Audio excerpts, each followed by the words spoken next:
میرے دوستوں اور بزرگوں، قرآن پڑھنے لگو، نماز پڑھنے لگو، نیکی کرنے لگو تو یہ وسوسے آتے ہیں۔ تو وسوسوں کا آنا برا نہیں ہوگا، وسوسوں میں لگ کر اپنے آپ کو اس میں گم کر دینا وہ آپ کو نقصان پہنچائے گا۔ یہ جو دونوں آیتیں ہیں سورہ المومنون کی، ان کا نمبر 97 اور 98، 97 and 98، یہ دونوں خود بھی یاد کر لو، بچوں کو بھی یاد کرا دو، عورتوں کو بھی یاد کرا دو کہ وہ یہ پڑھا کریں۔ اس سے پڑھنے سے آپ کو شیطان، مثلا نماز شروع کرنے لگے ہیں، وضو کیا، اپنے مسجد میں جا رہے ہیں، یہ پڑھ لیں تاکہ وہ آپ کی نماز خراب نہ کر سکے۔ اب تلاوت کرنے لگے ہیں، یہ پڑھ لیں تاکہ وہ آپ کی تلاوت کو خراب نہ کر سکے۔ تو یہ اگر آپ پڑھیں گے بہت اچھا ہے۔ کسی نے حضور صلی اللہ علیہ وسلم کے سامنے آ کر آسیب کی شکایت کی، یہ مجھے اچانک لگتا ہے کوئی چیز ہے قریب، کوئی ہاتھ مارتا ہے، آواز آتی ہے، تو حضور نے فرمایا سوتے وقت پڑھا کرو اعوذ بکلمات اللہ التامات من غضبہ وعقابہ ومن شر عبادہ ومن ہمزات الشیاطین وان یحضرون۔ یہی دو آیتوں کا حصہ، اور اس سے پہلے میں نے یہ ساری دعائیں اپنی کتاب اوراد مشائخ میں اسی لیے نقل کر دیں کہ لوگوں کو فائدہ ہو۔ پھر سنا دیتا ہوں آپ کو وہ کہ سوتے وقت پڑھنا اعوذ بکلمات اللہ التامات من غضبہ وعقابہ ومن شر عبادہ ومن ہمزات الشیاطین وان یحضرون۔ میں نے جو تحفہ کوکب لکھا ہے، حالانکہ اس کا نام تحفہ اولیاء رکھنا چاہتا تھا میں، لیکن وہ میرے نام سے چھپ گیا، بہرحال اس میں بھی یہ لکھا ہوا ہے، تو یہ آپ پڑھ لیں تو ان تمام آسیب وغیرہ کے اثر سے آپ محفوظ رہتے ہیں۔ کلمات اللہ سے مراد وہ آسمانی کتابیں جو اللہ تعالی نے نبیوں پر نازل کی، یا اللہ کی صفات مراد ہیں جیسے عزت اور قدرت، اور انہیں التامات یعنی التامات سے موصوف کرنے میں یہ کہ وہ نقائص سے، عیوب سے پاک ہیں۔ تو اللہ تعالی کی پناہ میں آ جائیں تو پھر ہمیں کوئی نقصان دے سکتا، لیکن اللہ پر یقین ہو نا، ایمان مضبوط ہو نا۔ حضور صلی اللہ علیہ وسلم تنہا تھے، کافر آ گیا، اس کے ہاتھ میں تلوار تھی، اس نے آ کر کہا اے محمد صلی اللہ علیہ وسلم آپ کو مجھ سے کون بچائے گا؟ حضور صلی اللہ علیہ وسلم بڑے پرسکون فرمایا اللہ کا نام لیا آپ نے، اس کے ہاتھ سے تلوار چھوٹ کے گر پڑی، اور بجائے اس کے کہ اسلحے کے ساتھ تھا، روب میں ہوتا ذرا اور ہی کمزور ہو گیا، اب کانپ رہا ہے۔ تو یہ جان لیجئے یقین آپ کا مضبوط ہو تو پھر آپ کو کوئی نقصان دے سکتا کیوں؟ آپ کے ہاں اردو میں بھی کہاوت ہے مارنے والے سے بچانے والا ہے زیادہ طاقت رکھتا ہے، آپ کہتے ہیں، حالانکہ مارنے والا بھی تو اللہ ہی ہے، مگر آپ وہ سامنے والے کو کہتے ہیں جس نے آلہ پکڑا ہو یا آپ کو نقصان پہنچانا چاہتا ہو۔ تو اس حوالے سے بھی یہ ہمارے سامنے ہے۔ ہمارے لیے کچھ جگہیں بتا دیں جہاں شیاطین کا زور زیادہ چلتا ہے، یا کچھ ایسے مقامات ہیں جہاں پر برے اثرات زیادہ ہوتے ہیں، مثلا طہارت خانے، بیت الخلا۔ اب آپ ان کے عربی اردو نام نہیں لیتے، اب آپ کو انگلش نام پسند ہو گیا، واش روم کہہ دیا آپ نے، ٹوائلٹ، واش روم، لیٹرین، یہ نام رکھ لیے آپ نے۔ تو وہاں کے لیے بھی دعا ہمیں سکھا دی، اللہم انی اعوذ بک من الخبث والخبائث، یعنی سب سے زیادہ بری وہاں پر ہوتے ہیں بعض لوگ کہتے ہیں جی تعویذ اگر پہنا ہو تو باتھ روم میں جائیں تو اتار دیں، وہاں تو سب سے زیادہ ضرورت ہے۔ اگر تعویذ آپ کا پیک ہے، بند ہوا ہے، تو وہاں تو سب سے زیادہ ضرورت ہے، وہاں اتار کے جا رہے ہو تو کیا مطلب اپنے آپ کو پورا ان کے حوالے کر رہے ہو؟ تو جو ڈھکی ہوئی چیز ہوتی ہے اس کا حکم اور ہوتا ہے، تو وہاں بھی جانا ہے تو اللہ کی پناہ میں آ کر بچ سکتے ہیں، ورنہ ہم بچ سکتے۔ جنات، یہ خبث اور خبائث جو ہے نا، یہ جنات جتنے ہوتے ہیں، مرد ہوں یا عورتیں ہوں، جتنے آپ کہتے ہیں پلید جن ہے اور پاک جن ہے اور فلانا جن ہے، یا کوئی بدروحیں ہیں یا کوئی اور اثر ہے، یہ جتنے ہوں آپ یہ پڑھ لیں تو آپ پر وہ اثر نہیں کریں گے۔ یہاں حضور صلی اللہ علیہ وآلہ وسلم کے لیے میں نے جو بات آپ کو بتانی ہے وہ یہ کہ نبی پاک صلی اللہ علیہ وآلہ وسلم پر کافروں نے کتنے مظالم ڈھائے، کتنی سختیاں کی، کتنی بدسلوکیاں کی، مگر میرے نبی نے بھلائی سے برائی کو، نور سے ظلمت کو، دلائل سے ان کے اعتراضات کو، رحم و کرم سے ان کی سختی کو، اخلاق کی بہتری سے ان کی بدخلقی کو، اور علم سے جہالت کو دور فرمایا۔ ہمیں بھی یہ تلقین کی، جہاد سے کفر کی سختی کو مٹایا جاتا ہے۔ ہماری تبلیغ، ہمارا مزاج، ہماری گفتگو، اس میں جتنی عمدگی ہوگی اتنا ہی دوسرے پر اثر ہوگا۔ اب کچھ لوگ سخت سزاؤں کے خلاف بات کرتے ہیں، اس کا بھی جواب ایک مرتبہ آپ کو پھر دے دوں۔ ٹرین میں سفر ہو رہا تھا، والد صاحب قبلہ رحمت اللہ علیہ تشریف فرما تھے۔ ایک صاحب جو ذرا ماڈرن اپنے آپ کو سمجھتے تھے، فیشنیبل، پڑھا لکھا سمجھتے تھے، ان کو دیکھا جی مولانا صاحب بیٹھے ہیں، چلو بات کر لیں۔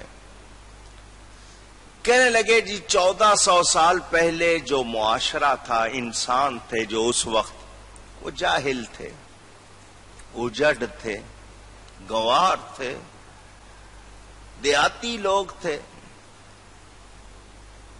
تعلیم یافتہ، ترقی یافتہ نہیں تھے۔ اگلا نے کہتے ہوئے جو منہ میں آیا کہہ دیا۔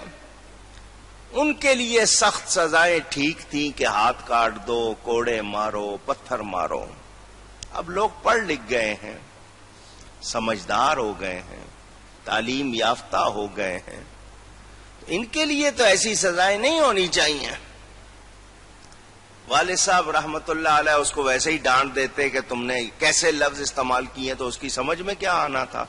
پہلے سمجھانا تھا، پھر اس کے بعد اس کو ادب سکھانا تھا۔ کہ یہ بتاؤ، جو آدمی جاہل ہے اس کا جرم زیادہ سخت ہے یا پڑھے لکھے کا زیادہ سخت ہے؟ ایک آدمی جاہل ہے، اس کو نہیں پتا کہ میرے جرم کا نتیجہ کیا نکلے گا، کس کس پر کیا اثر پڑے گا۔ ایک آدمی پڑھا لکھا سمجھدار ہے، اس کو پتا میں یہ جرم کروں گا تو یہ جرم ہے، اس کا نقصان یہ ہوگا، یہ ہوگا، یہ ہوگا، اس کو سب کچھ معلوم ہے۔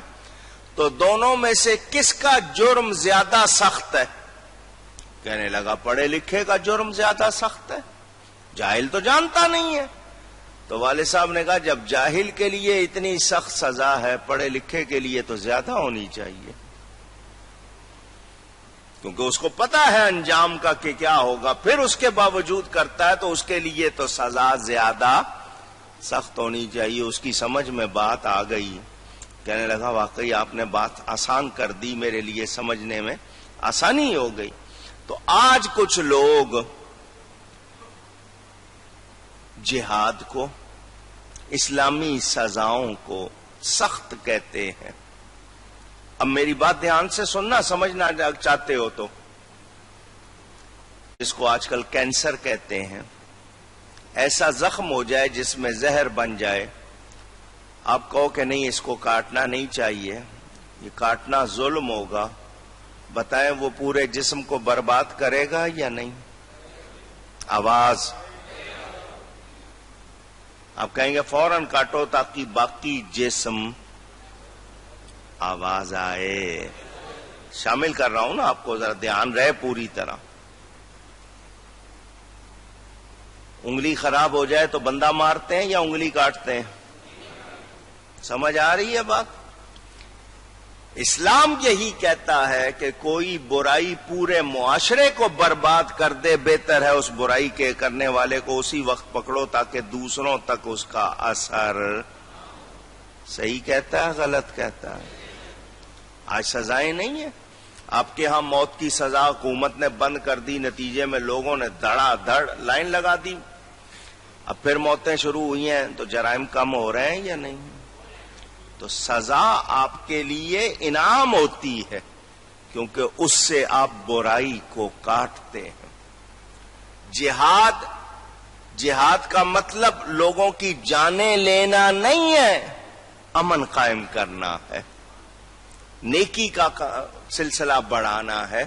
وہ لوگ جنہوں نے جہاد کے غلط معنی نکال لیے یا جنہوں نے یہ کہہ دیا کہ اسلامی سزائیں سخت ہیں، بڑی وحشیانہ ہیں، ان لوگوں نے سمجھا نہیں، یہ تو رحمت ہے۔ کسی مجرم چور کے ہاتھ کاٹ کر 2 دن ٹیلی ویژن پہ جس طرح آج خبریں دکھائی جاتی ہیں، پورے ملک میں دکھایا جائے گا، کوئی دوبارہ چوری کی جرات کرے گا؟ پوچھ رہا ہوں آپ سے، اس کو پتا ہے کہ انجام یہ ہوگا، تو بتائیے وہ رحمت ہوا یا نہ ہوا؟ اس نے باقی سب کو امن دیا یا نہیں دیا؟ اس سزا نے۔ آپ کہہ رہے ہیں نہیں یہ جس سزائیں نہ دو تو پھر جرم پڑیں گے، ایک چھوٹے سے موبائل کے لیے بندہ مار دیتے ہیں، نقلی زیور بھی اتروانے کے لیے گولی چلا دیتے ہیں، جو حال آپ کے معاشرے میں ہوا ہے۔ کیوں؟ کہ آپ نے ان سزاؤں کو، اسلامی تعلیمات کو چھوڑ دیا۔ جہاد جب تک آپ کر رہے تھے سب آپ سے ڈر رہے تھے، جس دن سے چھوڑا ہے وہ آپ کو ڈرا رہے۔ جب تک آپ جہاد کر رہے تھے دنیا آپ سے ڈر رہی تھی، مسلمانوں کا رعب تھا پوری دنیا پر۔ جس دن سے آپ نے جہاد چھوڑا ہے وہ آپ کے جناب خلاف ہے اور آپ کو ڈرا رہے ہیں، دھمکا رہے ہیں۔ میں ان سے پوچھنا چاہتا ہوں تم لوگ جہاد کو برا سمجھتے ہو، اسلحہ کس خوشی میں بنا رہے ہو؟ مسلمانوں کے جہاد کو تو تم غلط کہتے ہو، خود اسلحہ کس خوشی میں بنا رہے ہو اور مسلمانوں کو بیچتے کیوں ہو؟ کچھ بات میری آپ تک پہنچ رہی ہے جو میں کہہ رہا ہوں؟ ہم لوگ اگر توجہ دیں تو ہم سے یہ کیوں کھیلا جا رہا ہے؟ اس لیے کہ ہم نے اپنے آپ کو دین کی تعلیم سے دور کر لیا۔ جب تک ہم اس کے پابند تھے اس وقت تک ہمارا رعب بھی تھا، ہمارا اثر بھی تھا، ہم محفوظ بھی تھے۔ اب پاکستان نے ایٹم بم بنایا ہوا ہے، خود ڈر رہا ہے، سارے ہی دھمکیاں دے رہے ہیں اس کو۔ کیوں؟ کہ آپ کی جو پالیسی ہے وہ معذرت والی ہے، آپ پیسے لیتے ہو، آپ بھکاری بنتے ہو، نتیجے میں وہ آپ کو ڈراتے ہیں، آپ ان سے دبتے ہو، ان کے رعب میں ہو۔ لائن لگی ہو، کوئی چٹی چمڑی والا کو گورا آ جائے، آپ کے سب کہیں گے نہیں جی اس کو پہلے کر دو جی، یہ کر دو۔ کیوں؟ اسلام نے عدل سکھایا ہے، انصاف سکھایا ہے، آپ کو اچھائی سکھائی ہے، آپ اس پر آتے ہی نہیں ہیں، آپ اپنی چیزوں کے خلاف ہونے لگ گئے، اسلامی سزاؤں کے خلاف باتیں ہونے لگ گئیں، جہاد کے خلاف باتیں ہونے لگ گئیں۔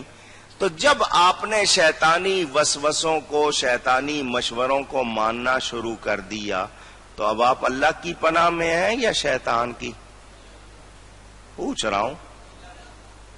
جو اللہ کی پناہ میں ہوتے ہیں وہ تو شیطان سے بچتے ہیں. آپ تو شیطان کی گود میں گرے جا رہے ہو.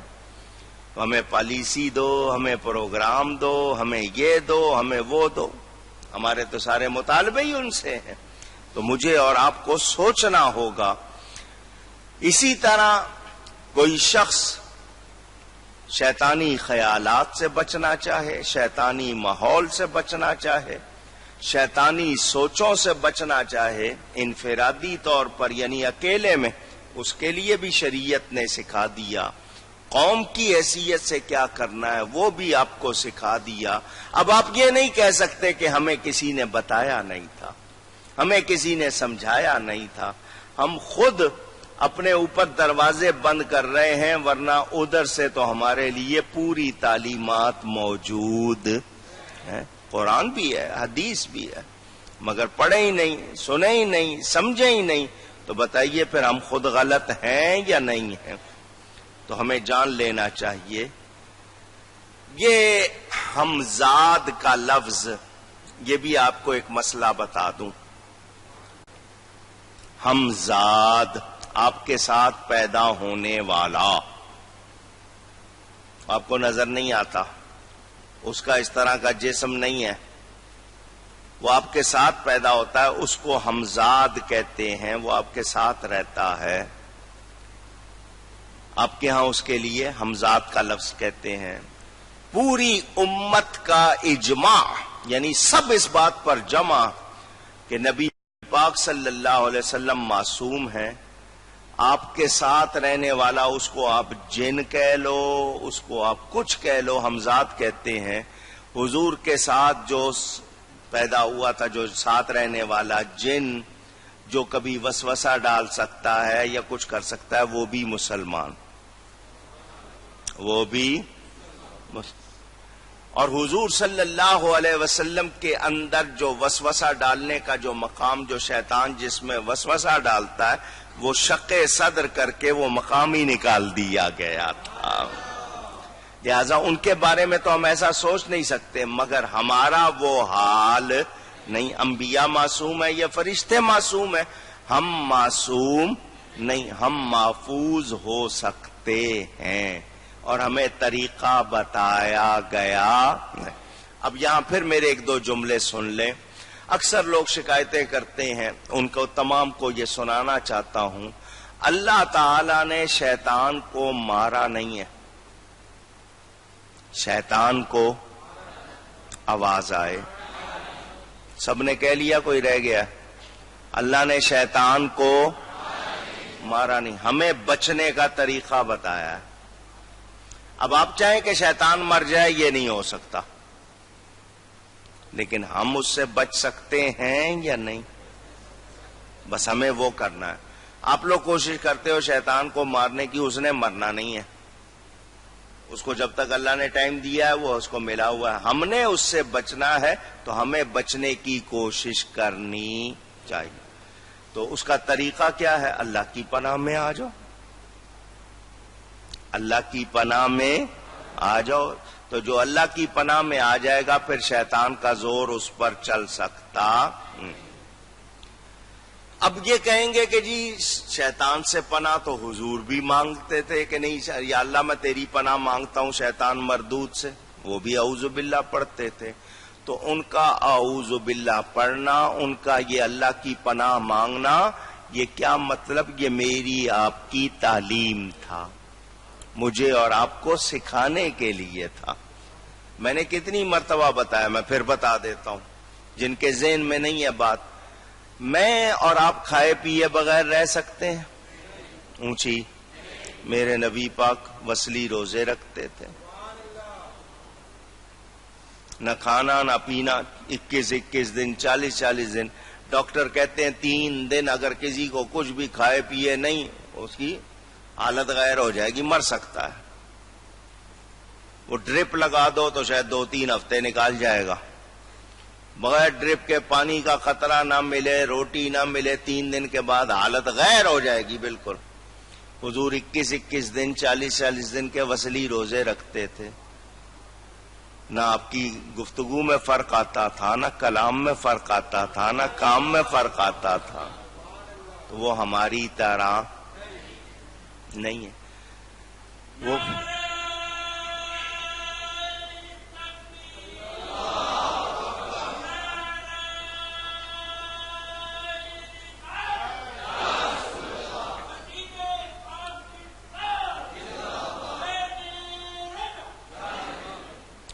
کیا مطلب کہ وہ کھانے پینے کے محتاج نہیں تھے. رہے میں اور آپ رہ سکتے نہیں. زمین نہ ہو آپ رہ سکتے ہیں؟ پوچھ رہا ہوں. ہوا نہ ہو آپ رہ سکتے ہیں اونچی؟ حضور معراج پہ گئے، زمین نہیں ہے رہے، آکسیجن نہیں ہے رہے، ہوا نہیں ہے رہے. وہ میرے آپ کی طرح نہیں ہے. پتہ چل گیا وہ صرف رب کے محتاج ہیں، باقی سب ان کے محتاج ہیں. ہمارا یہ حال نہیں ہے. تو ہمیں اپنا خیال رکھنا ہوگا، دیکھنا ہوگا. ہمیں حفاظت چاہیے تو ہم اللہ کی پناہ میں آ جائیں. تو جب اللہ کی پناہ میں آ جائیں گے تو شیطان سے بچ جائیں. شیطان کا کام ہے مرد ہو عورت ہو اس کے دل میں وسوسہ ڈالے، بری بری خواہشات، بری بری باتیں. کوشش کرے گا. میں نے آپ کو بتایا کسی کا بھلا کرتا کسی کا بھلا نہیں کرتا ہوں. اس نے جب کرنا ہے آپ کا کیا کرنا ہے؟ آواز. ایک صحابی کے حوالے سے مشہور ہے یہ بات.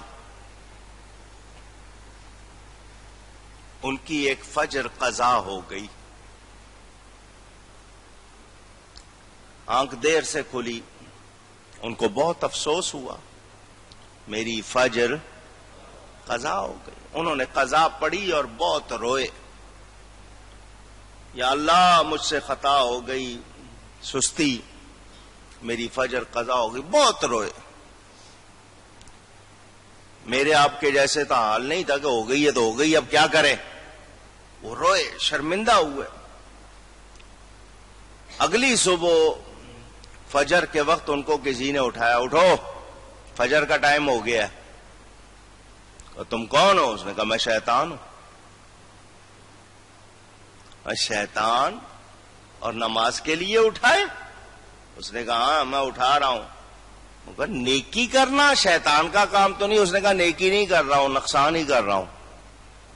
نماز کے لیے اٹھانا کیسا نقصان؟ یہ تو بھلائی کی بات ہے. اس نے کہا میں بھلائی نہیں کر رہا، تمہارا نقصان ہی کر رہا ہوں. کہ وہ کیسے؟ کہ کل تمہاری فجر قضا ہو گئی تھی، تم روئے تھے، اللہ نے تمہارا رونا پسند کیا اور تمہیں 70 نمازوں کا ثواب دیا. میں آج اس لیے اٹھا رہا ہوں، اٹھو ایک ہی کا ثواب لو، زیادہ کا ثواب نہ ملے. تم بھلا نہیں کر رہا ہوں، تمہارا نقصان ہی کر رہا ہوں. کہیں پھر تم رو دیے اور تمہیں زیادہ مل گیا تو وہ کسی کا بھلا کرتا نہیں. پکی بات ہے، مرد ہو یا عورت. ہاں بعض لوگوں کے کام ان کی آنکھوں کے سامنے سوار دیتا ہے.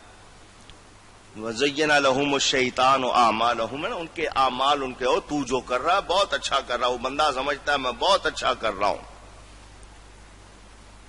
حالانکہ وہ ان کا بیڑا غرق کر رہا ہوتا ہے. میں نے آپ کو بتایا نا، اس نے کبھی کسی کا بھلا کیا نہیں. اور سب سے زیادہ اس کا ٹارگٹ پتہ کون ہوتے ہیں؟ جاہل ولی.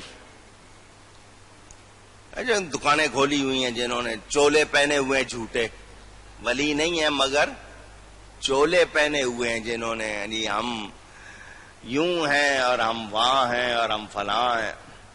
بعضوں نے تو بورڈ بھی لگائے ہوئے ہیں نا. ان کو اس نے زیادہ اس کا نشانہ بناتا ہے. ادھر سے کک مارتا ہے، ادھر جا کے گرتے ہیں، یہ سمجھ رہے ہیں ہم اڑ رہے ہیں، ہم اونچے ہو رہے ہیں.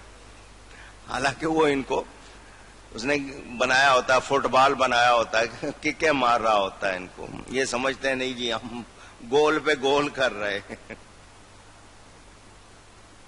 یہ سب سے زیادہ اس کا نشانہ، چھوڑتا کسی کو نہیں ہے، نہ علماء کو، نہ مشائخ کو، نہ کسی کو۔ اللہ کا فضل نہ ہو تو کوئی بچ پاتا، علماء میں حسد ڈال دے گا، جو میں ہوں وہ کوئی اور نہیں ہے، اور اس کے اکثر شکار ہو جاتے ہیں۔ اس طرح ان کی نیکیوں کو ضائع کرتا ہے، کسی کی کسی طرح ضائع کرتا ہے۔ تو ہے یہ دشمن، وسوسے ڈالے گا، آپ کو کہے گا نہیں تم جو کر رہے ہو نا بالکل صحیح کر رہے، اسی طرح کرتے رہنا، یہ نہیں پتا ہے کہ اندر سے آپ کی وہ جڑیں کاٹ رہا ہے۔ اسی لیے ہم کامل مرشد پکڑ لیتے ہیں۔ کس کو پکڑتے ہیں؟ کیونکہ اس نے کہا تھا لَأُغْوِيَنَّهُمْ أَجْمَعِينَ، میں سب کو گمراہ کروں گا، إِلَّا عِبَادَكَ مِنْهُمُ الْمُخْلَصِينَ، یا اللہ جو تیرے مخلص بندے ہیں نا وہ میرے چکر میں نہیں آئیں گے، جو تیرے خالص بندے، مخلص بندے، وہ میرے چکر میں نہیں آئیں گے، ان پر میرا زور۔ تو ہم ان مخلص بندوں کا ساتھ اختیار کر لیتے ہیں تاکہ اس سے بچ جائیں، ورنہ یہ اچھوں کی محنت برباد کرتا ہے۔ میرے دوستوں اور بزرگوں، نبی کریم صلی اللہ علیہ وآلہ وسلم کی تعلیمات، آپ کی سنتیں سب ہمارے سامنے ہیں، ہم کیوں نہیں اپناتے؟ کھانے پینے سے پہلے کیا کہا گیا، کیا پڑھنا ہے؟ بسم اللہ الرحمن الرحیم۔ تعلیم ہے یا نہیں ہے؟ اونچی۔ فرمایا جس کھانے پینے سے پہلے بسم اللہ نہ پڑھی جائے اس میں شیطان شریک ہو جاتا ہے۔ ہمیں پتہ ہے، پھر ہم نہ کریں تو ہم نے خود شیطان کو شریک کیا یا نہیں کیا؟ اچھا، کھاتے ہوئے پیتے ہوئے شروع میں اگر بھول گئے، اچانک یاد آ جائے تو بتا دیا کہ اس طرح پڑھ لو بسم اللہ اولہ و آخرہ، تو وہ شیطان نے جو کھایا ہوتا نا وہ الٹی کرتا ہوا جاتا ہے۔ ہم وہ بھی نہیں پڑھے تو پھر ہم خود شیطان کو پال رہے ہیں یا نہیں پال رہے ہیں؟ پوچھ رہا ہوں آپ سے۔ میاں بیوی کے تعلقات، کھانے پینے کے معاملات، سونے جاگنے کے معاملات، سب کی تفصیل بتائی کہ اس وقت کیا پڑھنا ہے۔ ہم نہیں پڑھتے، شیطان شامل ہو جاتا ہے، نتیجے ہمارے سامنے، غور کرنا چاہیے۔ تو یاد رہے، وہ لوگ جو شیطان کو خود دعوت دیں تو کیا وہ شیطان سے بچ سکتے ہیں؟ اونچی۔ اب اس کی میں مثالیں، واقعات اور 50 ہیں آپ کے سامنے رکھ سکتا ہوں، لیکن میں نے آپ کو خلاصہ کر کے بتایا، تو ان کو یاد کر لیں اور یہ پڑھا کریں اور سوچا کریں کہ ہم اگر ان پر پکے نہیں ہوں گے تو پھر ہم بچ سکتے۔ میرے دوستوں اور بزرگوں، جب رب سکھائے کوئی دعا، کون؟ اس سے تگڑی کوئی اور دعا ہو سکتی ہے؟ میں آپ کو بتاؤں نا، یہ فلاں دعا ہے جو غوث پاک کرتے تو آپ کہیں گے یار خاص دعا ہے جو خود غوث پاک کرتے۔ پھر میں بتاؤں آپ کو یہ خاص دعا ہے جو حضرت ابو بکر کرتے تھے تو آپ کہیں گے بہت خاص دعا۔ پھر میں کہوں آپ کو یہ خاص دعا جو حضور صلی اللہ علیہ وسلم کرتے تھے، آپ کہیں گے کتنی شاندار۔ اور یہ دعا تو رب سکھا رہا ہے، خود رب سکھا رہا ہے۔ کیوں؟ کہ وہ ہمیں شیطان سے بچانا چاہتا ہے، کیونکہ ہم اس کے حبیب کے غلام ہیں۔ اپنے منہ صاف رکھا کرو۔ کیا جملہ کہا میں نے؟ جو گالی دے لیتے ہو، غیبت کر لیتے ہو، برائیاں، ان کے نتیجے میں منہ سے جو کچھ آپ کے برکت ہوتی ہے وہ نکل جاتی ہے۔ آپ اس منہ کو اللہ کے کلام سے، اس کی تسبیح سے، درود شریف سے تر رکھو، پھر جب اس سے دعا کرو گے تو ضرور قبول ہوگی۔ قبول اس لیے نہیں ہوتی ہیں کہ ہمارے منہ صاف نہیں ہے۔ حضور صلی اللہ علیہ وسلم شیطان سے، اس کے وسوسوں سے محفوظ ہیں۔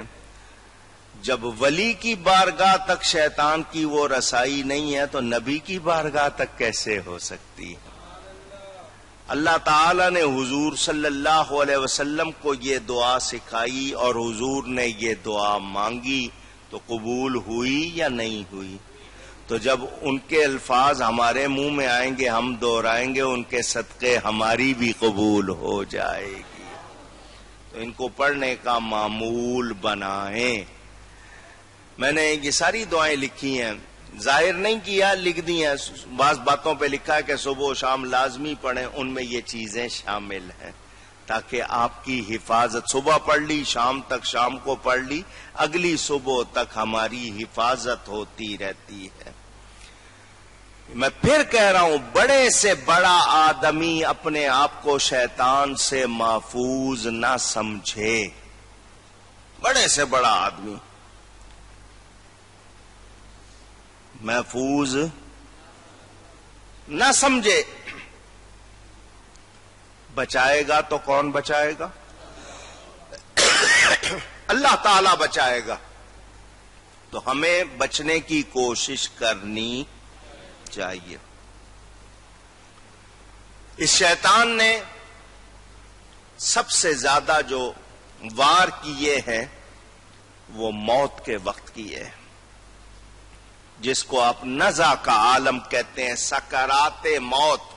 موت کی نشانیاں جب ظاہر ہونے لگتی ہیں نا، اس وقت یہ محنت برباد کرتا ہے کہ بندہ دنیا سے ایمان ساتھ لے کر نہ جائے۔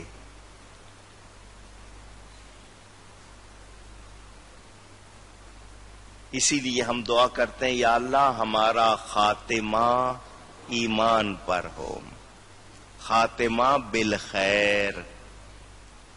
اچھوں کی محنت برباد کرتا ہے یہ۔ میں نے اس بات کی تلقین کی تھی، میں پھر دوہرا رہا ہوں۔ کبھی کبھی آپ کسی کے پاس ہوتے ہیں اور آپ دیکھ رہے ہیں اس کی جان نکل رہی ہے، کچھ لوگ ہمدردی کرتے ہوئے اس کو کہتے ہیں کلمہ پڑھو۔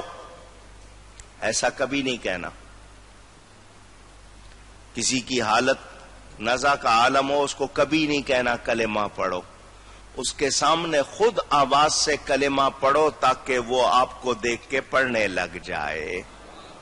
وہ اس وقت ہوتا ہے تکلیف میں، اگر اس کے منہ سے کوئی غلط لفظ نکل گیا تو برباد ہو جائے گا یا نہیں ہو جائے گا؟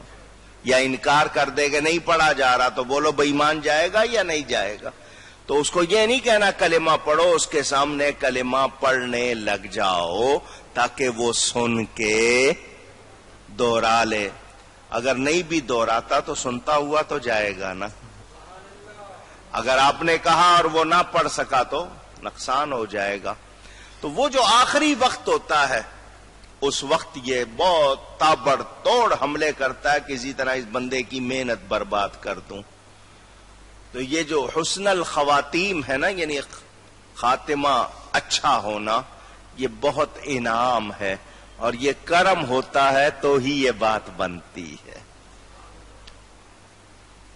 اللہ والوں کے ہم نے آخری وقت دیکھے، دنیا کے لوگ دیکھتے ہیں تو اللہ والوں پر کرم ہوتا ہے۔ مرزا قادیانی کہاں مرا تھا؟ ٹوائلٹ میں۔ وہاں اس کا خاتمہ کیسے ہوا؟ کیوں؟ اس لیے کہ اس کے پاس ایمان نہیں تھا۔ کیسے ہوا؟ تو جو لوگ ایمان والے ہیں اور جو اللہ کی حفاظت میں آ جائیں، اللہ کی پناہ میں آ جائیں، پھر ان کا خاتمہ اچھا ہوتا ہے، ان کا خاتمہ۔ ورنہ کعبے کے اندر مر جائے اور بے ایمان ہو۔ اصل چیز کیا ہے؟ ایمان کی سلامتی۔ تو ہمیشہ یہ دعا کیا کرو، یا اللہ میرا ایمان سلامت رہے۔ نبی کی محبت کا جو چراغ سینے میں جل رہا ہے وہ بجھنے نہ پائے۔ تو ہمیشہ اس کے لیے دعا کرنی چاہیے، اللہ تعالی ہمیں شیطان سے، اس کے اثرات سے بچائے۔ اب دیکھیں، بات منہ پہ آئی جاتی ہے نا، رمضان شریف کتنے دن ہوئے رخصت ہوا ہے؟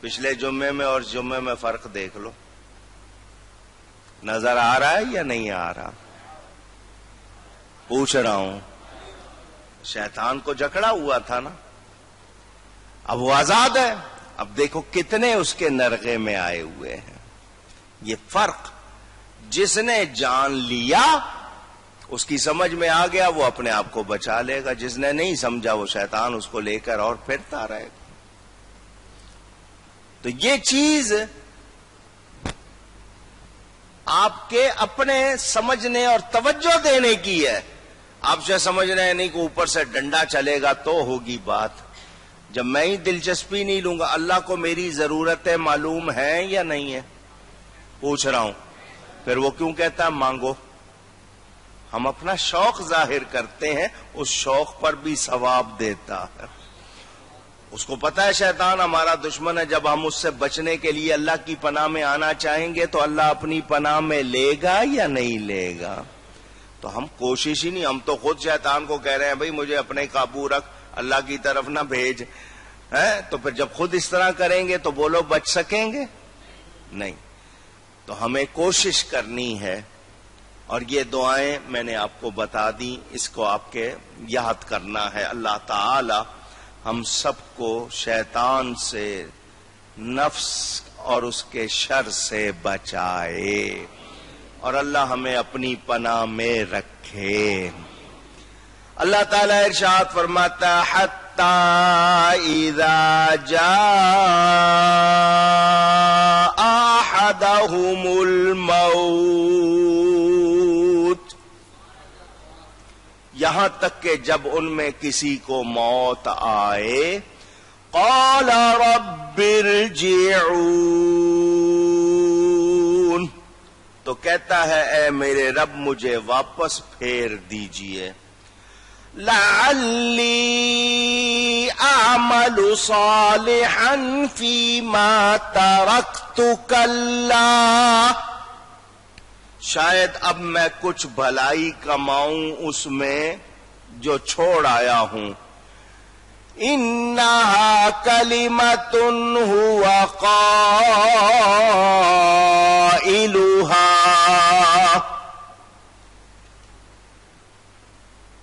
یہ ایک بات جو وہ اپنے منہ سے کہتا ہے. وَمِن وَرَائِهِمْ بَرْزَخٌ إِلَى يَوْمِ يُبْعَثُونَ،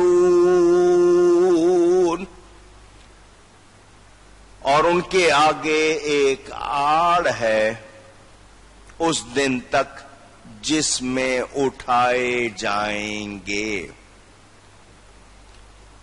بیان لمبا ہے، تھوڑا سا ذکر ابھی کرتا ہوں، باقی بعد میں. آپ کو شیطان کے حوالے سے بتا دیا، اس کے وسوسوں کے حوالے سے بتا دیا. وسوسوں کے بارے میں ایک بات اور سن لیں. ہمارے ہاں پہلے جو گھر ہوتے تھے نا پرانے، لیٹرین الگ ہوتی تھی، غسل خانے الگ ہوتے تھے. اب بھی ہوں گے شاید کہیں. اب ہمارے ہاں رواج ہو گیا ہے دونوں کو اکٹھا بنانے کا، اسی لیے اس کا نام ہی آپ نے واش روم رکھ دیا. دونوں اکٹھے، لیکن اس میں سیکشن 1 کا پانی دوسرے میں مکس نہیں ہونا چاہیے. کیا کہا میں نے؟ ایک کا پانی دوسرے میں مکس نہیں ہونا چاہیے. دوسرا یہ کہ نہانے کی جگہ کبھی پیشاب نہ کرنا. جو نہانے کی جگہ ہے، آپ نے اگر کوئی کموڈ لگایا ہوا ہے، وہ ہائی ٹوائلٹ ہو لو ٹوائلٹ ہو، اسی میں جہاں نہاتے ہیں، نہاتے ہوئے اگر وہاں پیشاب کرے، وسوسوں کی بیماری خود بخود لگ جاتی ہے. اسی طرح آپ وہ لقمے کھائیں جو مشکوک ہوں، شبہ ہے مگر آپ کھا رہے ہیں، یا وہ چیزیں جو پسندیدہ نہیں ہیں وہ کھا رہے ہیں تو بھی بیماری لگ جاتی ہے. کچھ لوگ یہ وسوسوں کی بیماری لگاتے ہیں اور پھر کہتے ہیں جی وسوسے پیچھا ہی نہیں چھوڑتے. تو وسوسے پیچھا چھوڑ سکتے ہیں بشرطے کہ آپ چھوڑانا چاہیں. میں نے کیا لفظ کہا؟ چھڑانا. جب آپ چھڑانا ہی نہیں چاہتے، آپ کو مزہ آ رہا ہے وسوسوں میں، تو پھر آپ اپنے آپ کو کہاں چھڑائیں گے؟ تو وہ لوگ جو وسوسوں میں لگے رہنا چاہتے ہیں ان کو ہوش کرنی چاہیے. اگر آپ چھڑانا چاہیں تو آسان علاج ہے، اعوذ باللہ پڑھیے، اب چھوٹ جائیں گے. آپ دھیان جھٹکیے، نماز میں وسوسہ آ رہا ہے، توجہ سے پڑھنا شروع کر دیں. اکیلے پڑھنا ہے، تھوڑی آواز سے پڑھنا شروع کر دیں، وسوسہ بھاگ جائے گا. لیکن وسوسے میں لگ جائیں گے تو پھر وہ آپ کا حال ہوگا، پھر آپ اسی میں لگے رہیں گے، اسی کو سوچتے رہیں گے. تو یہ اس کے حوالے سے بات ہو گئی. اب کیا حال ہے یہ آپ نے سننا ہے کہ کافر مرتے دم تک کفر پہ ڈٹا رہتا ہے. کافر مرتے دم تک کفر پہ اڑا رہے گا، ڈٹا رہے گا. مرتے وقت وہ دنیا، چونکہ اس کے نزدیک جو کچھ ہے وہ دنیا ہے، وہ دنیا میں لوٹنے کی تمنا کرتا ہے.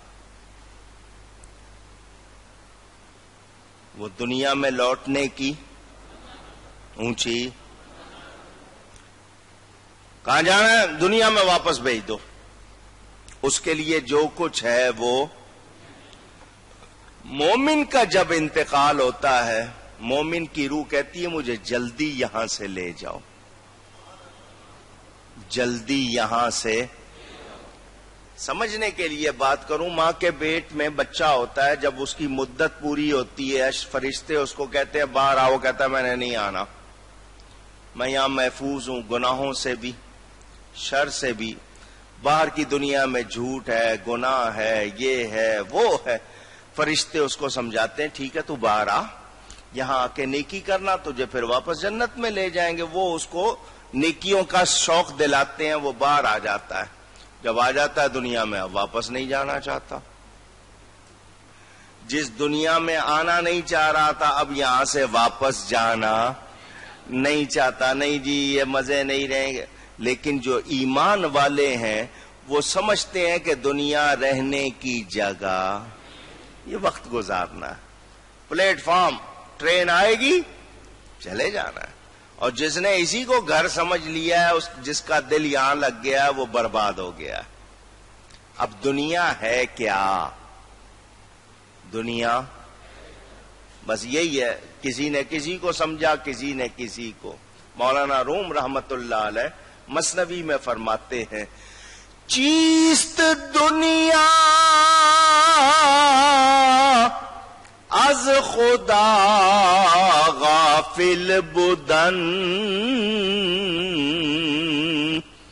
نیک و معشو نقراؤ فرزند و زن. چیست دنیا؟ دنیا کیا ہے؟ خدا کی یاد سے توجہ ہٹ جانا، اللہ کی یاد بھلا دینا. یہ ہے اونچی کہیے نا. نیک و معشو نقراؤ فرزند و زن، یہ کپڑوں کا، سونے چاندی اور بیوی بچوں کا نام نہیں. یہ اللہ کی یاد، وہ بیوی جو اللہ کی یاد دلائے، وہ اولاد جس سے اللہ کی یاد بڑھے، وہ تجارت جس سے آپ کو اللہ کی طرف دھیان زیادہ ہو، وہ تو بہت اچھی ہے. اور اگر یہی چیزیں آپ کو اللہ کی یاد بلا دیں تو پھر ان میں سے کوئی بھی چیز اچھی اونچی. جو اللہ کو بھول جائے، یہ ہے دنیا.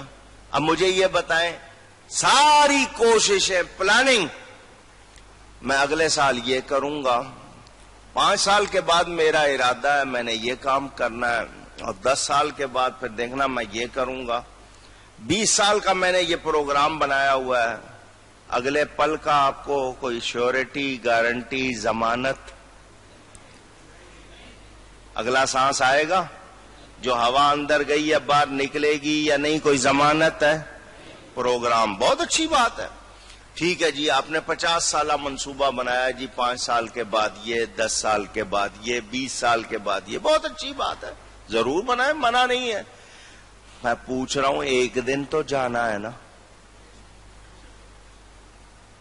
2 آوازیں آئی ہیں، باقی سب چپ. اب نہ بھی کہو گے جانا تو پڑے گا نا.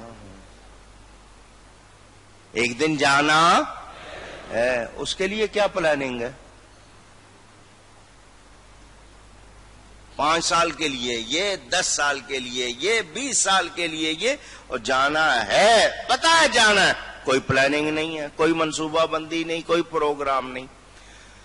آپ دنیا میں پلاننگ سے آئے نہیں، آئے جا سکتے ہو. آئے نہیں ہو، جا سکتے ہو. وقت نہیں کہہ رہا. آپ نے کو پلاننگ سے مراد یہ نہیں کہ میں فلاں دن پیدا ہوں گا، فلانے گھر میں ہوں گا، یہ نہیں. مطلب یہ کہ کس طرح پیدا ہوئے ہو گئے، لیکن جانے کے لیے میں عزت سے جا تو سکتا ہوں نا، شان سے جا تو سکتا ہوں. اس کے لیے میں تیاری تو کروں، کوئی محنت تو کروں. جہاں جانا ہے وہاں کے لیے کوئی محنت کروں. خیال ہی نہیں ہے. گم دنیا کے لیے 50 سال کے منصوبے. جی اس مرتبہ یہ فیکٹری لگائیے، اگلی مرتبہ یہ اضافہ کریں گے، بلڈنگ ادھر سے ادھر کریں گے، یوں کریں گے، وہاں کریں گے. اور جہاں جانا ہے وہاں کے لیے کوئی تیاری. حدیث شریف سنیں جی. بندہ دنیا میں آیا، واپس جانا چاہتا. جنت میں کتنے مزے ہوں گے؟ پوچھ رہا ہوں، کوئی اندازہ ہے؟ لیکن وہاں کوئی دکھ نہیں، تکلیف، مزے ہی مزے. کتنے مزے ہوں گے سوچ بھی نہیں سکتے. جنت سے کوئی واپس آنا چاہے گا؟ شہید آنا چاہے گا. شہید. اللہ تعالیٰ جنتیوں سے فرمائے گا، حدیث شریف میں، جنتیوں خوش ہو. یا اللہ بڑے خوش ہے. وہ کراچی والا نہ ہو کہ آواز لگانا شروع کر دے کہ لوڈ شیڈنگ بہت ہوتی تھی، ایک چیٹا بارش کا پڑتا تھا تو ساری رات بجلی چلی جاتی تھی، سڑکیں ٹوٹ گئیں تو 10 سال نہیں بنتی تھی، کوئی پوچھنے والا نہیں تھا. یہ آپ اپنی کہانیاں نہ کھول دینا. اللہ فرمائے گا جنتیوں بڑے خوش، یا اللہ بڑے خوش ہے. واپس دنیا میں جانا چاہتے؟ نہیں نہیں یا اللہ نہیں جانا، یہاں بڑا آرام ہے. شہید کہے گا یا اللہ مجھے بھیج دے. جو اللہ کی راہ میں شہید ہوا وہ کہے گا یا اللہ مجھے بھیج دے دنیا میں. اللہ فرمایا سب کچھ جانتا ہے اللہ. اللہ فرمائے گا کیوں، تجھے یہاں کوئی کمی ہے؟ وہ کہے گا مولا تیری جنت میں بڑی راحتیں ہیں، عزتیں ہیں، برکتیں ہیں، خوشبو ہی خوشبو ہے، نور ہی نور ہے، مزہ ہی مزہ ہے. مگر جو مزہ مولا تیری راہ میں سر کٹاتے ہوئے آیا تھا وہ تیری جنت میں نہیں ہے. اللہ اکبر. یا اللہ مجھے بھیج واپس، میں جاؤں پھر اسی طرح تیری راہ میں سر کٹاؤں. یہ اس کی بات. لیکن میں بتا رہا ہوں آپ کو، ہم یہاں پر دنیا میں دل لگا بیٹھے. دنیا میں دل لگانا مومن کا کام، جگہ دل لگانے کی دنیا نہیں ہے. یہ عبرت کی جا ہے، تماشا نہیں. یہاں دل لگا بیٹھے، ایسا دل لگایا یہاں سے واپس جانا چاہتے نہیں. تو سن لیں، او تم بادشاہ بن جاؤ، شہزادے بن جاؤ، امیر بن جاؤ، وزیر بن جاؤ، سفیر بن جاؤ، جو مرضی، جانا ہے. جانا. کوئی تعویذ ایسا نہیں ہے جو تمہیں دے دے کہ تم نہیں مرو گے. موت سے بچ سکتا نہیں. جانا ہے. نہ جانا کون چاہتا ہے کہ نہ جاؤں یہاں سے؟ وہ کون ہے؟ پرا کافر. اب مومن کا یہی حال ہو گیا تو اس کا مطلب مومن کے ایمان میں کمزوری ہے، کہیں نہ کہیں کوئی فرق آ گیا ہے. شیر ربانی حضرت میاں شیر محمد صاحب شرق پوری رحمت اللہ علیہ، حضرت ایک جملہ کہا کرتے تھے. میں نے اپنے بزرگوں سے سنا، فرماتے تھے چھیتی مکھ پونی اسا دیس ماہی دے جانا۔ پونی شاید آپ کو نہیں معلوم، چرخہ جانتے ہیں؟ چرخہ کاٹتی ہیں عورتیں، اس میں وہ جو ہوتا ہے نا گولا، اس کو پونی کہتے ہیں۔ تو وہ جلدی ختم ہوگا تو ہاتھ خالی ہوگا نا، تو ان کا مطلب یہ کہ زندگی کا یہ جو ہے نا دھاگا، یہ جلدی ختم ہو کیونکہ ہم نے ماہی کے دیس جانا ہے۔ ان کو طلب وہاں جانے کی، اور یہاں آج کل کوشش کہ جی کوئی ایسا طریقہ جی دنیا میں ذرا زیادہ وقت مل جائے۔ اچھا اب ایک بات اور بھی بتا دیتا ہوں، آئیے نا بات، لمبی عمر کی تمنا بری بات نہیں ہے۔ اگر کوئی یہ کہے کہ یا اللہ میری عمر لمبی کر دے تو یہ بری بات، مگر شرط کیا ہے؟ یا اللہ مجھے نیکی زیادہ کرنے کے لیے لمبی عمر عطا فرما، کہ میں زیادہ عمر پاؤں تو دیر تک نیکی کر سکوں۔ اس خیال کے تحت اگر آپ یہ دعا کریں تو لمبی عمر مانگنا بری بات نہیں۔ لیکن دنیا کی لذتوں کے لیے اگر یہ سوچے کہ نہیں جی دنیا کی لذتیں زیادہ ہو جائیں، مزے زیادہ ہو جائیں، تو پھر وہ بات درست نہیں۔ تو ہم نے یاد رکھنا ہے، اللہ فرماتا ہے یہاں تک کہ جب ان میں کسی کو موت آئے تو کہتا ہے میرے رب مجھے واپس پھیر دے۔ کیا مطلب؟ کہ کافر نہیں چاہتا دنیا سے جانا، تو پتا چلا دنیا سے جانے کی تمنا کون کریں گے؟ مومن۔ دنیا سے جانے کی تمنا کون کریں گے؟ کہ ہم دنیا رہنے کی جگہ نہیں ہے، ہم جلد جائیں جنت میں حضور کے قدموں میں پہنچے ہیں۔